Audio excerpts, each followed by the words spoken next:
Hay un altar, una alianza para quien nace sin herencia, mas no pierde la esperanza de sacrificar, realizar por la fe todos sus sueños y hasta luchar con Dios en el valle de Jabón. Era todo o nada, con la vida al límite, la vida desgraciada, la noche en Peniel.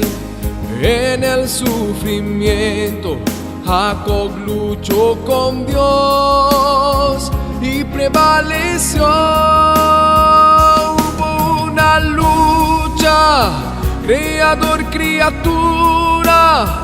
A los ojos del mundo parece locura, mas rayó el día, se aclaró el cielo, Jacob se tornó Israel y recibió la bendición de Dios. Hubo una lucha, creador, criatura. A los ojos del mundo parece locura, mas rayó el día, se aclaró el cielo, Jacob se tornó Israel y recibió la bendición de Dios.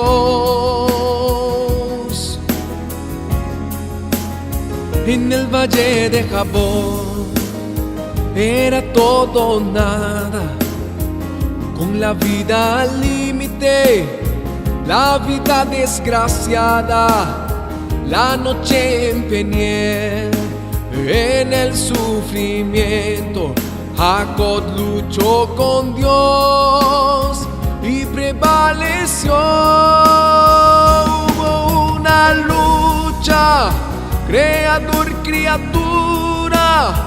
A los ojos del mundo parece locura, mas rayó el día, se aclaró el cielo, Jacob se tornó Israel y recibió. Hubo una lucha, creador, criatura.